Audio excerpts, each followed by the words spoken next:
Bismillah. Assalamualaikum warahmatullahi wabarakatuh.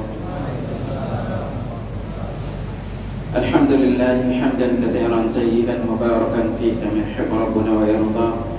Asyhadu an la ilaha illallah wahdahu la syarika lah wa asyhadu anna Muhammadan abduhu wa rasuluhu la nabiyya ba'dah. Allahumma salli wa sallim ala nabiyyina Muhammad sallallahu alaihi wasallam. Akhwatal iman rahimna rahimakumullah. Alhamdulillah Allah Subhanahu wa taala senantiasa melimpahkan nikmat kesehatan kepada kita, memberikan kita kemudahan sejenak duduk menuntut ilmu. Semoga kemudahan yang Allah Subhanahu wa taala berikan kepada kita ini kelak akan mempermudah langkah kita menuju surga di hari kiamat. Kita masih lanjut pembahasan terkait dengan penyebab dilipat gandakan pahala salat berjamaah. Nah, kali ini kita akan singgung bahwa di antara penyebab besar keutamaan dari salat jamaah itu adalah terkait dengan banyaknya jumlah jamaah dan juga seberapa bagus imamnya dari kriteria syariat.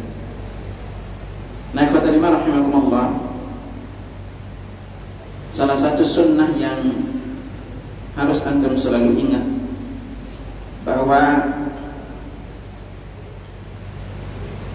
banyaknya jumlah jamaah yang hadir ketika menghadiri sholat jamaah ini sangat berpengaruh terhadap besarnya pahala yang kita dapatkan.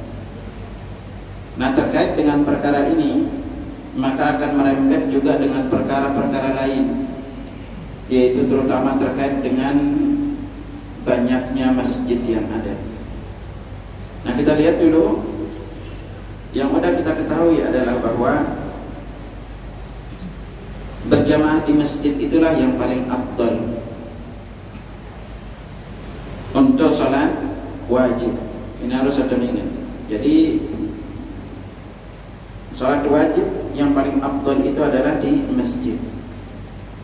Walaupun secara hukum kalau kita bertanya selain di masjid sholat jamaahnya sah tidak, maka secara hukum sholatnya adalah sah. Karena Nabi Sallallahu Alaihi Wasallam secara umum menjelaskan kepada kita salatul jamaah afdalu min salatil fardhi bi 27 darajah. Jadi salat berjamaah itu lebih utama dibanding salat sendirian, 27 derajat. Sementara dalam penjelasan lain ayatnya, hadisnya, kalau yang dimuat di dalam Mawsu'ah Fiqhiyah di jilid ke-27 halaman 171 dijelaskan bahwa setiap muslim boleh berjamaah di mana saja asalkan tempatnya suci, baik itu di rumah, di padang pasir maupun di masjid. Nah, saking diperintahkannya kita untuk yang namanya berjamaah, makanya Nabi Sallallahu Alaihi Wasallam kepada seorang sahabat berpesan, Inni a'lamu annaka tuhibbunal badiyah. Inni a'lamu annaka tuhibbul badiyah. Aku tahu kamu itu senang berada di pedalaman. Apabila tiba waktu sholat, maka azan dan iqamahlah. Jadi walaupun dia sendirian tuh, tetap disuruh azan dan iqamah. Nah, kalau kamu sholat, Quran kata Nabi, ini pada dia sendirian. Kalau kamu adzan iqamah lalu sholat walaupun sendirian, kata Nabi, maka akan bersab di belakangmu itu malaikat sejauh mata memandang. Makanya antum kalaupun dimanapun berada, entah antum camping atau apapun itu, tetap sholat jamaah. Tetap kita dianjurkan untuk iqamah atau azan dulu baru iqamah. Tapi jangan sampai nanti pas antum berjamaah ini lagi camping gitu, cuma bertiga pas camping, toto pas sholat maghrib bilang waladhdallin, tapi yang bilang amin itu banyak gitu. Amin itu banyak, kita bilang di belakang itu. Itu berarti yang ikut sholat siapa? Para jin yang ikut sholat. Jangan antum yang kabur nanti gitu. Kita disunnahkan lagi. Gitu. Makanya sunnah adzan iqamah ini adalah bagi laki-laki, tidak disunnahkan bagi wanita. Nah lalu Nabi SAW terkait dengan keumuman. Jadi dimanapun sebenarnya kita salat berjamaah pahalanya tetap dapat. Karena Nabi SAW bersabda, beliau dianugerahi 5 perkara. Itu khamsan lam yu'tahunna ahadun minal anbiya'i qabli. Aku diberikan 5 hal atau 5 perkara yang tidak diberikan kepada nabi-nabi sebelumku. Apa 5 perkara itu? Nusirtu birrabbi masirata syahri.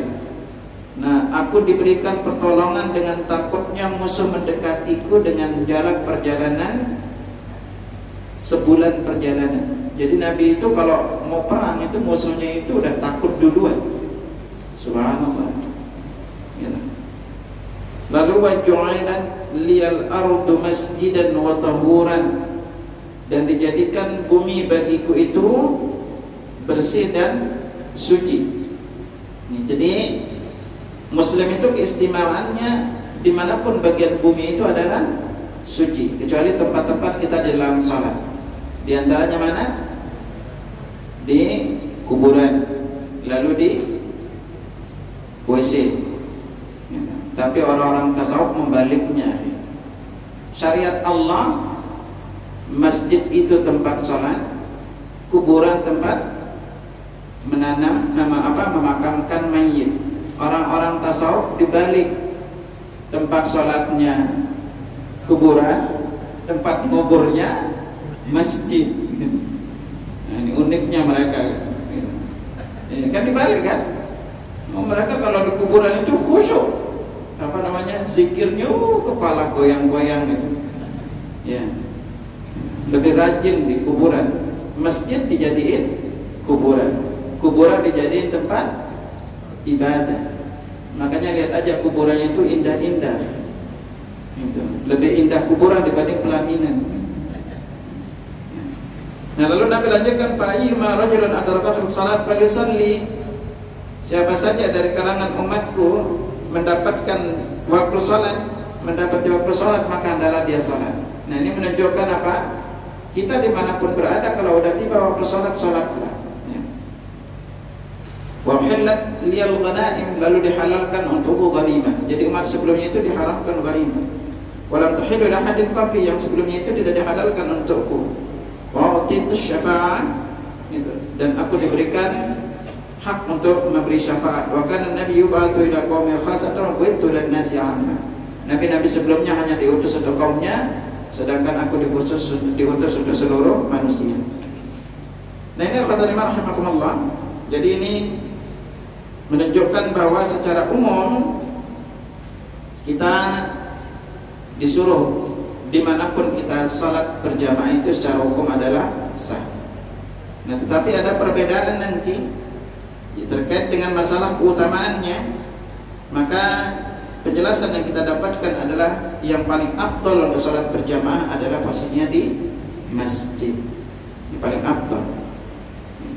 Karena Nabi SAW tegaskan kepada kita, berbeda dengan salat sunnah. Anda sudah ingatkan pada antum kesepakatan imam 4 mazhab bahwa salat sunnah di rumah itu lebih afdal dibanding salat sunnah di masjid.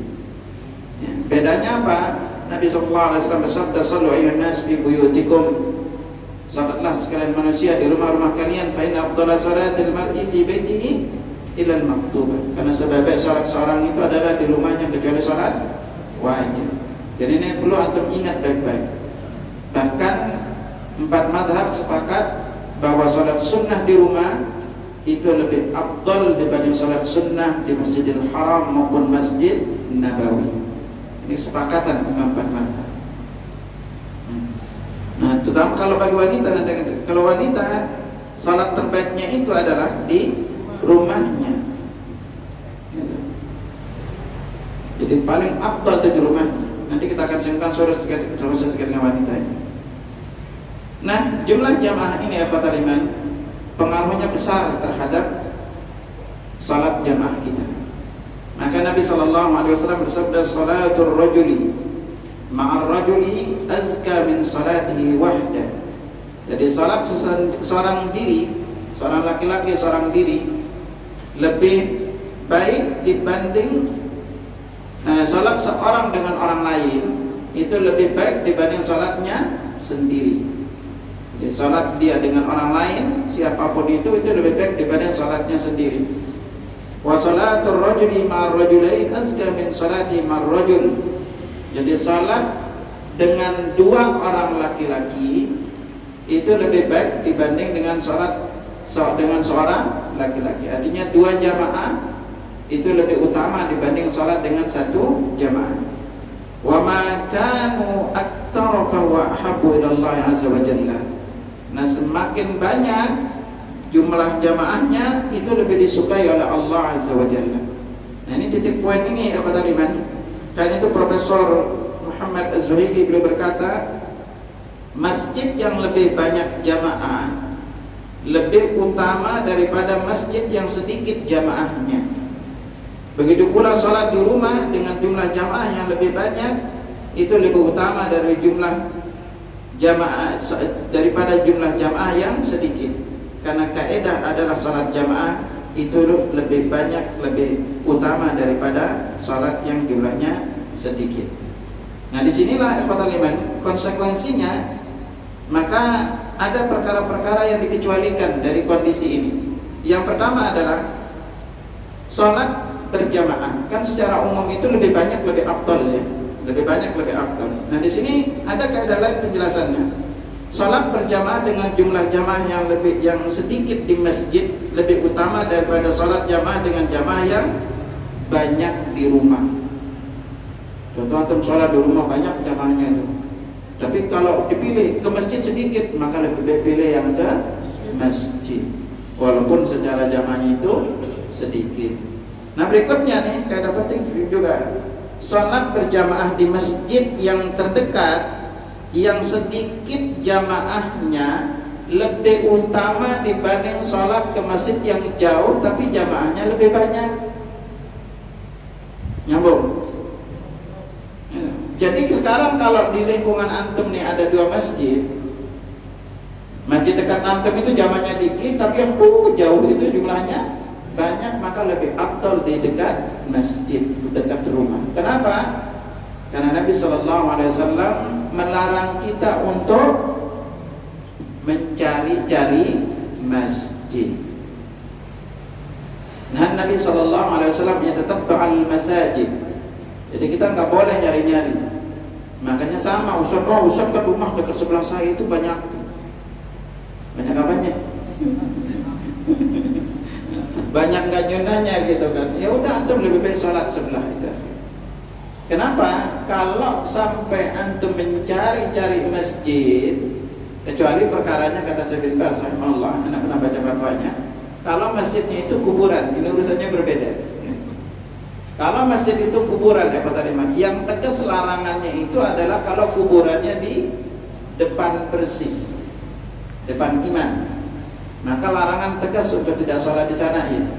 Tetapi apabila kuburannya itu di kanan kiri atau di belakang, itu masih ada keringanan ya. Nah, kalau antum sekarang masjidnya itu tidak ada kuburan, lalu masjid agak jauh, itu lebih sesuai dengan sunnah ya, dan antum masjid sebelahnya itu tidak sesuai, maka lebih afdal untuk antum sholat di masjid terdekat. Kenapa? Yang rawannya adalah kalau antum sering nggak sholat di masjid sebelah yang dekat rumah atau komplek antum nih, kira-kira apa kata tetangga? Ini aliran apa nih? Udah celana cingkrang, jenggotan gitu. Makanya akhi, penting antum pegang dakwah ini. Seringkali dakwah itu keindahannya dirusak oleh kita sendiri yang memahami sunnah ini dengan pemahaman yang keliru. Akhi, gitu. Kenapa ada banyak tegasin sekarang di antara para jamaah nih? Ana ingetin baik-baik sama antum nih, akhi. Di dalam perkara Ana beberapa tahun itu banyak fokus mengupas bab khilaf di antara para ulama, terutama pendapat-pendapat jumhur ulama atau pendapat yang sifatnya adalah ijma'. Ana ingatin baik-baik kepada antum, ketika kita melangkah ke bab fikih, karena salat ini bagian di antara bab fikihnya. Pertama, antum ingat baik-baik, kita ini Indonesia mayoritasnya adalah mazhabnya Syafi'i. Antum ingat baik-baik.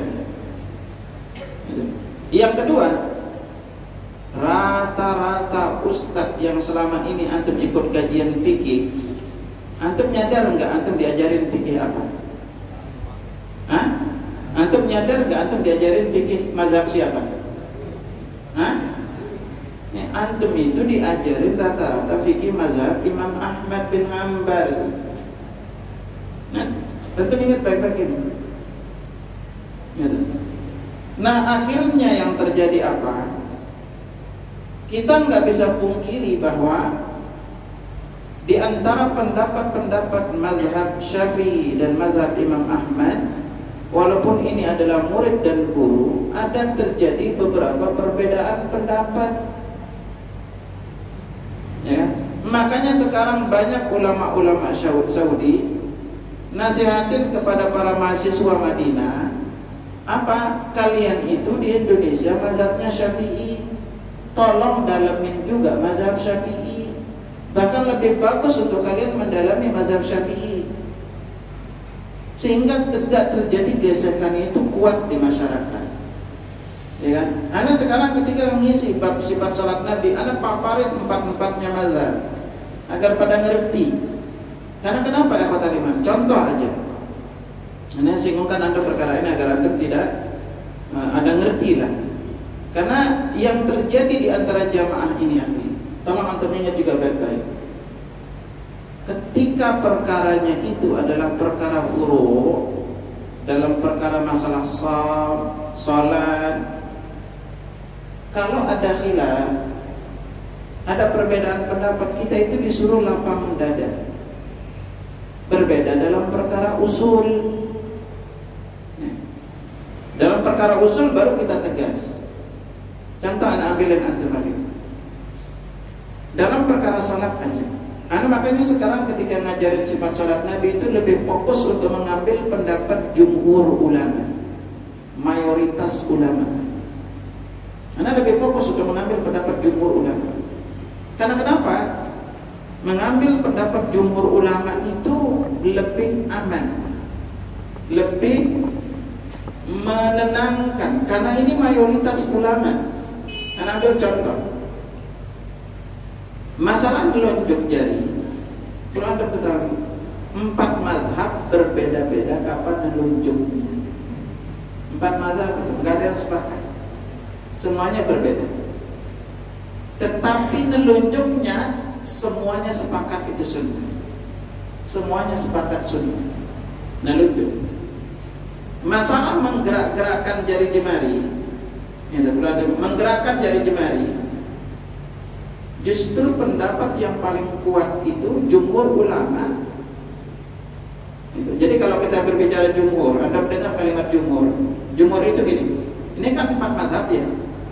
Apabila 3-nya mengatakan A, 1-nya mengatakan B, maka yang 3 ini disebut dengan jumhur.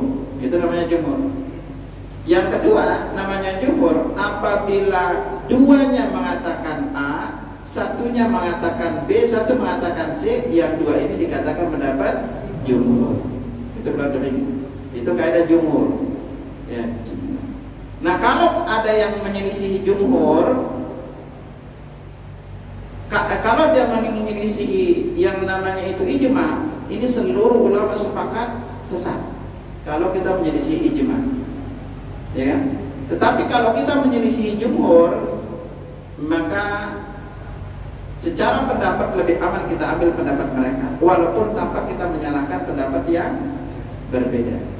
Itu. Nah, sekarang dalam masalah telunjuk aja. Kalau mazhab Maliki itu nelunjuknya ke kanan kiri, ya kan?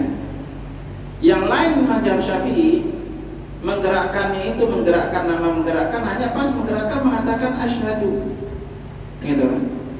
Nah, kalau antum ambil pendapat mayoritasnya kayak kita di Indonesia, ya udah nelunjuk aja.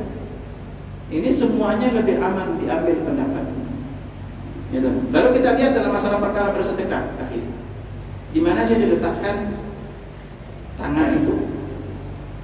Pertama pelan-pelannya, jumhur ulama 3 madhab Maliki, Syafi'i dengan Hambali, mereka mengatakan apa?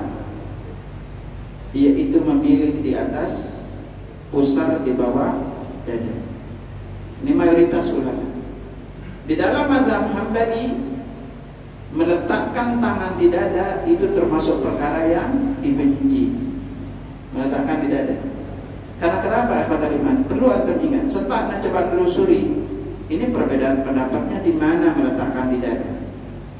Ternyata generasi ke generasi, semua ulama-ulama hadis menjelaskan bahwa meletakkan di dada ini, generasi sebelumnya ya, semuanya mengatakan riwayatnya tidak sahih. Baru ada pentashihan, ada yang menjelaskan boleh diamalkan kalimat ala sadri. Ternyata itu ulama-ulama belakangan semua, gitu. Tapi kalau berbicara dari atas nih, jadi yang mulai-mulai itu baru gitu. Seperti siapa yang mengatakan boleh? Dari Imam Asy-Syaukani, lalu As-San'ani, lalu di antara Al-Albani, itu yang mengatakan boleh di atas dada. Di atas beliau ini seluruhnya ke atas, gak ada yang mengatakan sunnah di dada. Subhanallah, lihat lebih kuat pendapat yang di atas. Itu makanya rata-rata mereka memilihnya di. Anda lihat aja pendapat misalnya Saudi. Ulama-ulama Saudi gak ada yang melakukan di atas dada. Seluruh, gitu. Mereka standar memilih di. Karena mereka berpegangnya kepada mazhab Hambali itu mengatakan apa? Di atas pusar, di bawah dada. Jadi pasnya itu di sini. Kalau mazhab Hanafi di bawah pusar, itu di bawah pusar.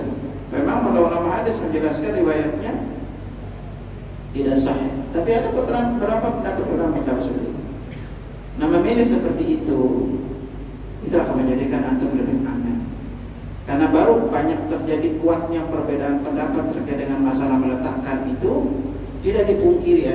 Setelah Syekh Albani menulis buku sifat salat Nabi, baru terjadi banyak perbedaan, ya kan? Itu.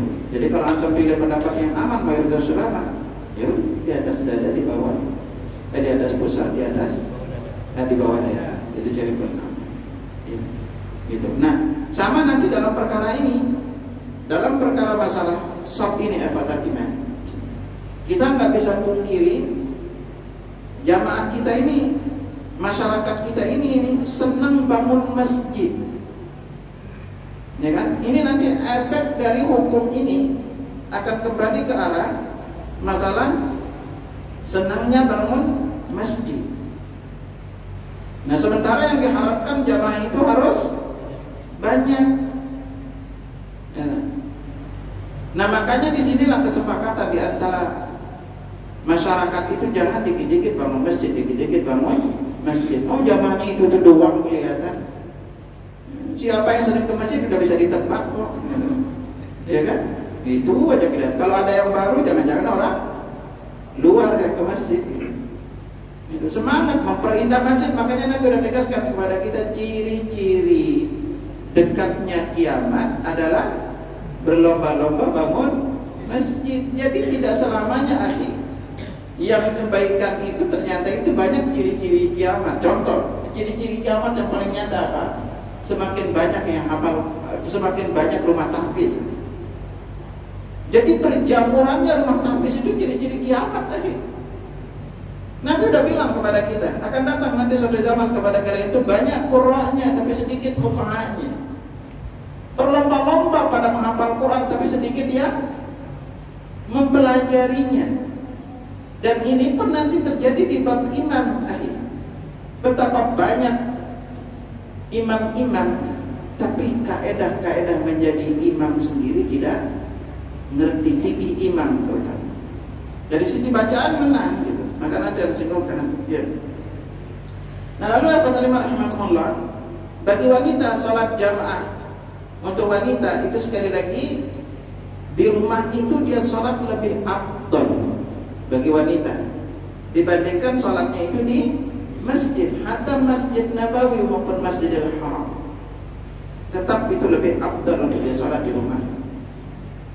Dan sholat wanita di rumahnya lebih aman itu dibanding sholatnya itu kalau dia keluar ke masjid. Makanya kaidah wanita itu ke masjid itu banyak kaidahnya. Salah satunya Nabi tegaskan kepada kita, ayyuma imra'atin, siapa saja wanita yang keluar menuju masjid memakai wangi-wangian, Allah akan tolak sholatnya sampai dia mandi janabah. Ya. Jadi kalau dia sampai ke masjid pakai wangian, Allah akan terima sholat. Ya. Nah ini perlu antum ingat. Beritahukan kepada istri antum kalau ke masjid itu, tetapi di satu sisi kita juga dilarang melarang istri ke masjid. Dilarang melarang istri ke masjid. Nabi sallallahu alaihi wasallam bersabda, la tamna'u ima Allah masajid Allah. Jangan kalian larang hamba-hamba Allah yang wanita itu ke masjid. Wa buyutuhunna khairan lahun. Rumah mereka itu lebih utama dibanding mereka. Dan terkait dengan masalah salat berjamaah di rumah, kalau kita bertanya apakah mendapatkan keutamaannya, dijelaskan dalam riwayat Imam Muslim dari Abu Hurairah, salatul rajuli fi jamaah tazidu ala salati fi baiti wa salati fi suqi bid'an wa 20 darajah. Jadi salat seorang itu salat seorang yang berjamaah itu lebih utama 20 beberapa derajat dibanding salat yang dilakukan di rumah dan di pasarnya. Nah Imam An-Nawawi rahimahullah berkata, qauluhu sallallahu alaihi wasallam salatul rajuli fi jamaah tazidu ala salati fi baiti wa salati fi suqi bid'an wa 20 darajah. Itu al-muradu salatu fi baiti wa suqi munfaridan, hadza huwa shawab. Jadi kalau dia salat berjamaah di pasarnya itu atau di rumahnya itu lebih afdal dibanding kalau dia hanya salat sendirian saja. Itu jadi dimanapun sebenarnya kalau dia berjamaah itu lebih afdal untuk dia lakukan dibanding dia salat secara sendirian. Nah salah satu pendapat yang unik ikhwatul iman yang mungkin antum juga baru pertama kali dengar, tapi ini juga perlu untuk Anda sampaikan antum dari beberapa penjelasan para ulama seperti Al-Hafidz Ibnu Hajar Al-Asqalani, juga Ibnu Rajab Al-Hambali. Sebuah pertanyaan yang pernah ditanyakan. Apa pertanyaannya? Dalam Al-Islam As-Su'al wal Jawab, idza dhahabatil mar'atu ila al-masjid li salati tarawih aw ay fardhin, apakah jika seorang wanita itu pergi salat tarawih ke masjid atau untuk salat wajib, fahallaha nafsu ajr ar-rajuli wa ajr al-jamaah am hadzal ajru mukhtassun birijali faqat? Apakah wanita itu juga mendapatkan pahala salat jamaah sebagaimana yang didapatkan laki-laki, ataukah pahala salat jamaah ini khusus untuk laki-laki? Ma'al ilmi anna tadhabu bil hijab syar'i kamil, padahal mereka itu juga pergi ke masjid dengan hijab yang sempurna. Yang unik jawabannya ikhwatul iman terkait dengan kalau ditanya apakah wanita kalau dia ke masjid itu mendapatkan pahala sebagaimana laki-laki mendapatkan pahala 27. Kita lihat jelasan para ulama terkait dengan ini. Dalam usul fiqhiyah dijelaskan salatul mar'ati fi baitiha walau munfaridan afdal wa adam ajr min salatiha fil masjid walau jamaah. Kesepakatannya adalah salatnya wanita di rumahnya walaupun sendirian itu lebih afdal dibanding salat di masjid walaupun secara berjamaah. Dalam ala dzalika al-hadithul katsira min Nabi sallallahu alaihi wasallam, dan ini ditunjukkan oleh banyaknya hadis dari Nabi sallallahu alaihi wasallam. Bahkan dijelaskan ittafaqal fuqaha ala anna salatal rajuli fil masjid jamaah afdal min salati munfaridan fil bait. Kalau para ulama sepakat bahwa sholatnya laki-laki di masjid lebih afdal dibanding sholat sendirian di rumah. Ini udah iya. Tetapi lanjutannya, amma fi haqqin nisa'i fa inna salatahunna fil baiti afdal. Tetapi untuk wanita sekali lagi salat di rumah itu lebih afdal. Dalam hadis riwayat Ummu Salamah, wa khairu masajidin nisa qa'rabu yudihinna. Sebaik-baik tempat salatnya wanita itu adalah di rumahnya yang paling dalam. Lanjutannya adalah amma fadlu salatil jama'ati fil masjid fa hadha khassun birrijal. Ini jawaban pertanyaan. Adapun keutamaan untuk pahala salat jamaah di masjid ini khusus didapatin oleh laki-laki saja. Li'annahum humul ma'runa bil khuruj ilaiha, karena mereka yang diperintahkan untuk keluar berjamaah. Illa salatul Aid, kecuali salat Id, fatudha'afu lin-nisa'i aidan. Tapi kalau wanita di salat Id dapat pahalanya, karena kenapa? Li'annahunna ma'murat bil khuruj ilaiha, karena mereka pun diperintahkan untuk keluar ke sana. Nah, Al-Hafidz Ibnu Rajab Al-Hambali menegaskan kepada kita, beliau berkata, wa fi hadits Abi Hurairah lana alladhi akhrajahu al-Bukhari salatul rajuli fil jama'ah tud'am. Dalam hadis yang diriwayatkan dari Abu Hurairah dalam riwayat Imam Al-Bukhari yang menjelaskan bahwa laki-laki itu kalau salat jamaah itu dilipat gandakan, wa huwa yadullu ala anna salatal mar'ati la tud'afu fil jamaah. Apa kata beliau? Bahwa ini menunjukkan wanita itu kalau salat berjamaah tidak dilipat gandakan pahalanya. Ya. Ini jawaban beliau.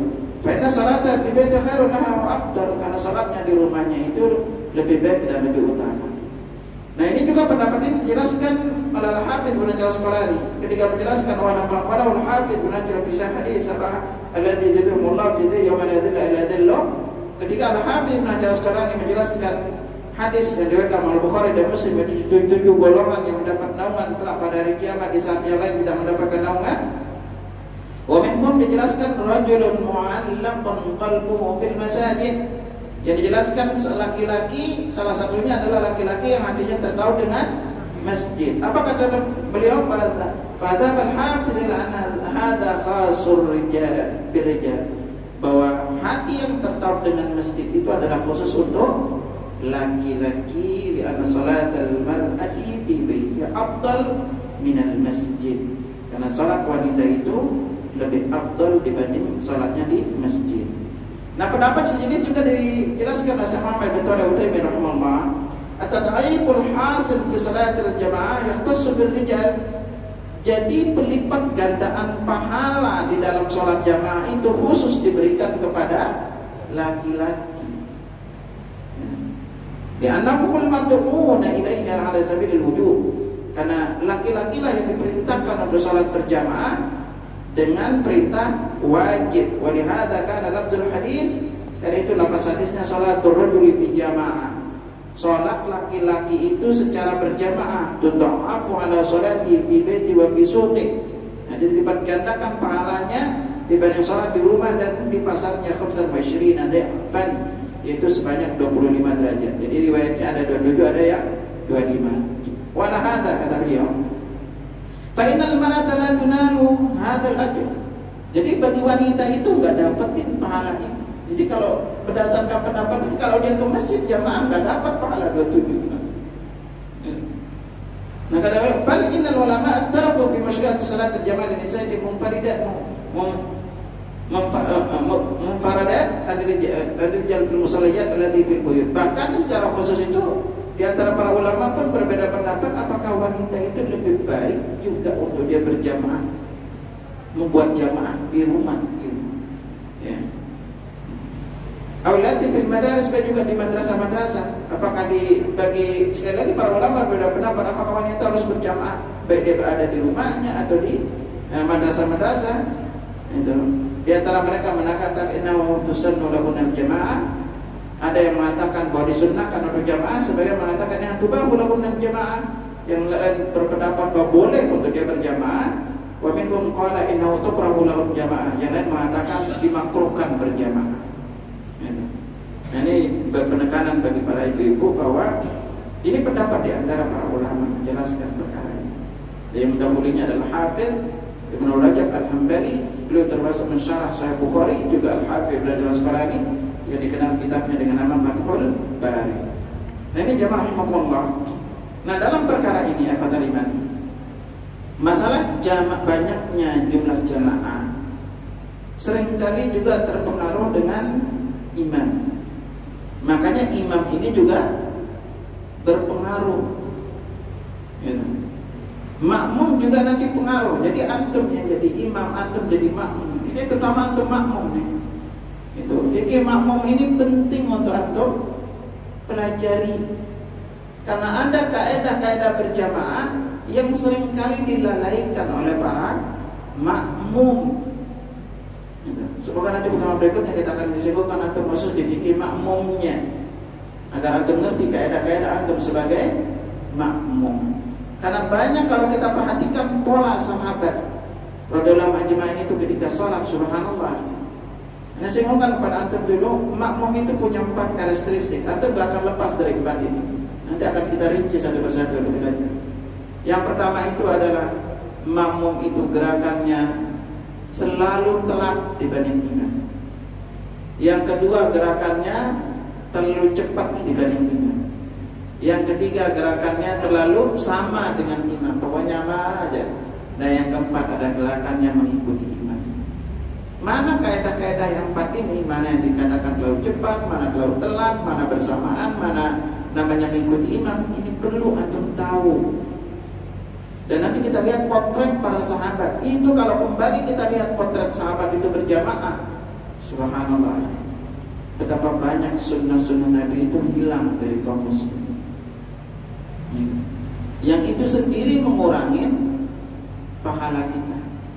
Karena kejadian-kejadian di zaman Nabi, sahabat gini-gini itu banyak ditegur juga, yang diberitahu oleh Nabi SAW. Sama juga dengan imam. Kejadian-kejadian sahabat yang jadi imam, itu juga banyak kita dapetin penjelasannya. Kan di antara sahabat ada yang ditunjuk jadi imam, lalu mereka berangkat ke kaumnya jadi imam. Nah karakteristiknya, polanya itu juga dijelaskan agar kita juga antum juga bersiap-siap berdosa-dosa saat jadi imam. Kan antum kadang-kadang imamnya itu mendadak gitu kan. Itu lagi sholat di rest area gitu, tahu baru takbir yang di belakang cuma satu, tahu-tahu banyak aja di belakang.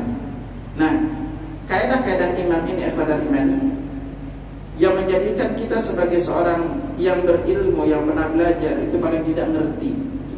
Jangan nekat. Jadi imam itu jangan nekat, harus sadar diri.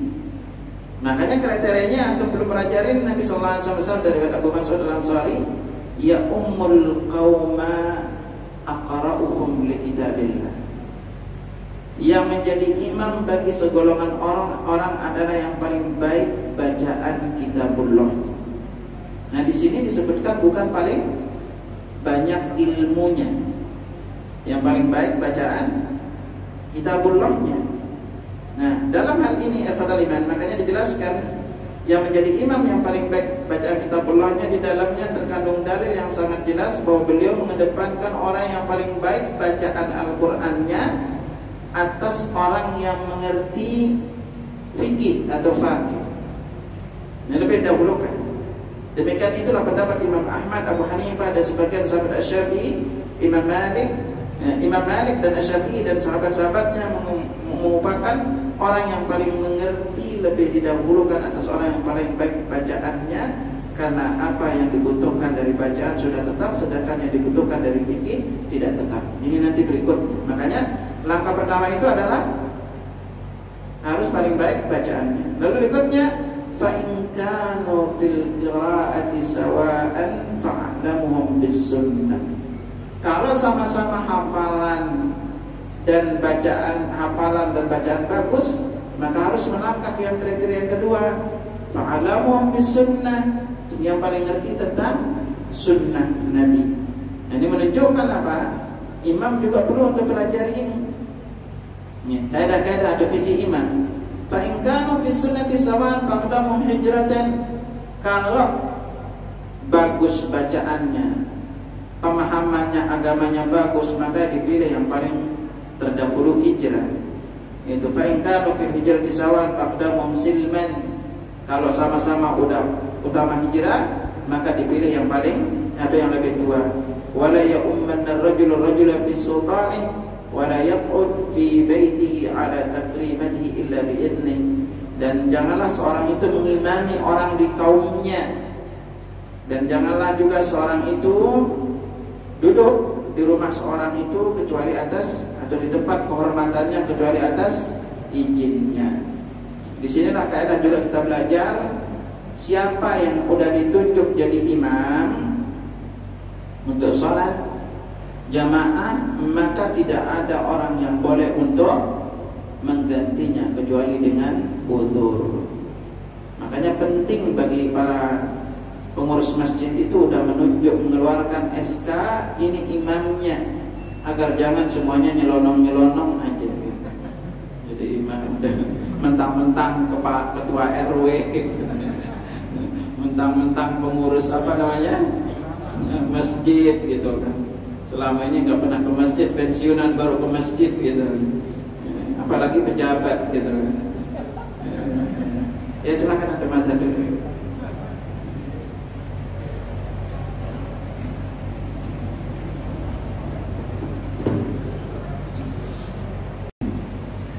Jadi Anda tambahkan sedikit Pak.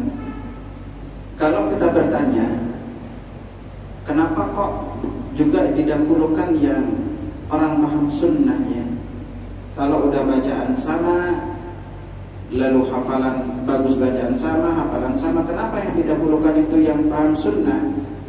Salah satu masalah besarnya kata imam, karena kedudukan imam ini gak boleh diremehkan. Kenapa? Nabi katakan yusalluna lakum. Ini kalau orang-orang yang nekat nih jadi imamnya gitu. Para imam itu sholat bersama kalian wahai makmum.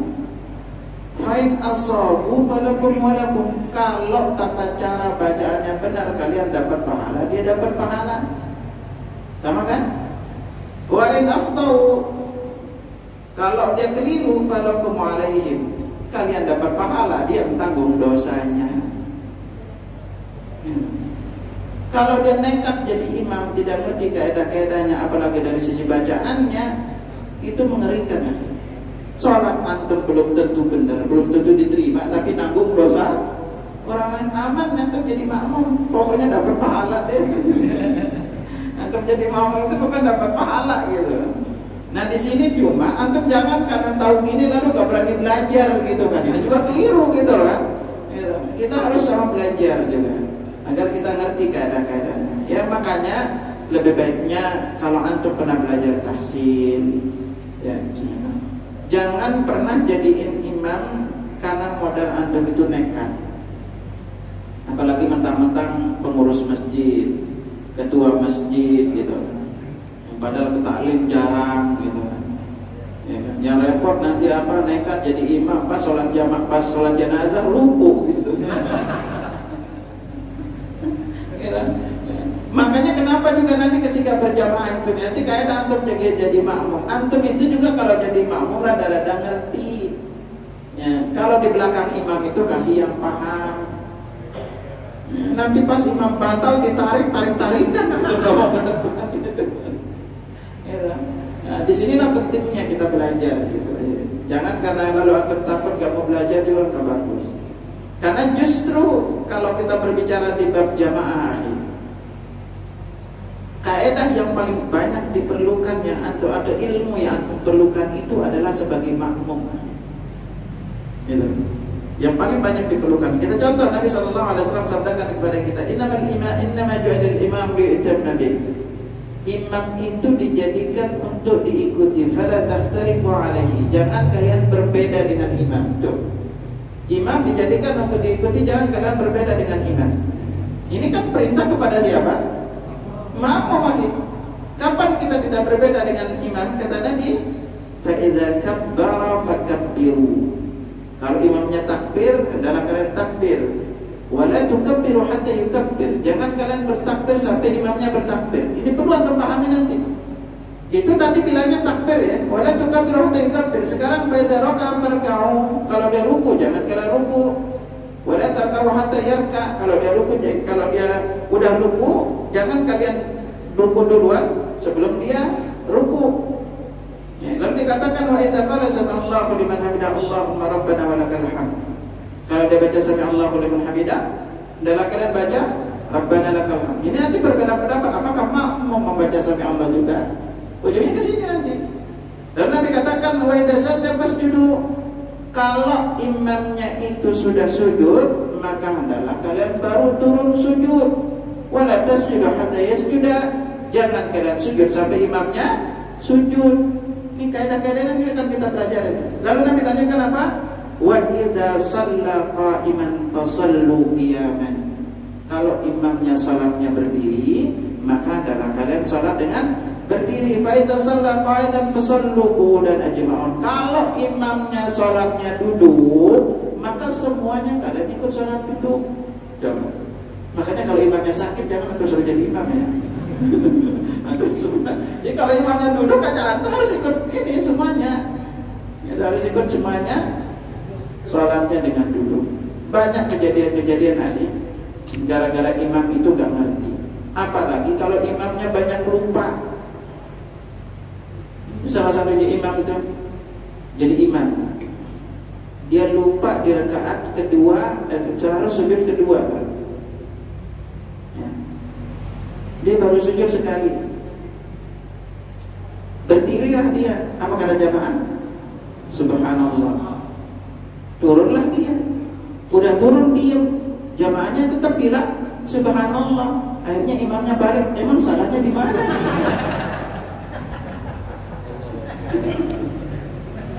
Bingung. Dan bisa kejadian apalagi antum banyak lupa. Kan kejadian terus itu. Makanya disinilah imamnya perlu kita paham.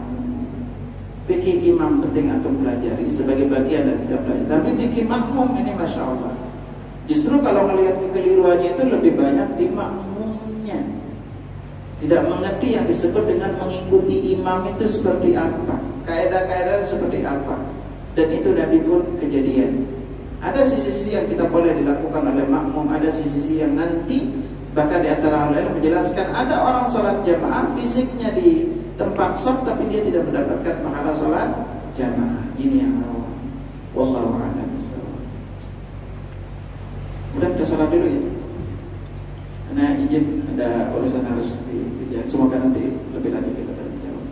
Dan sekian subhanakallahumma wa bihamdika asyhadu an la ilaha illa anta astaghfiruka wa atubu ilaik. Assalamualaikum.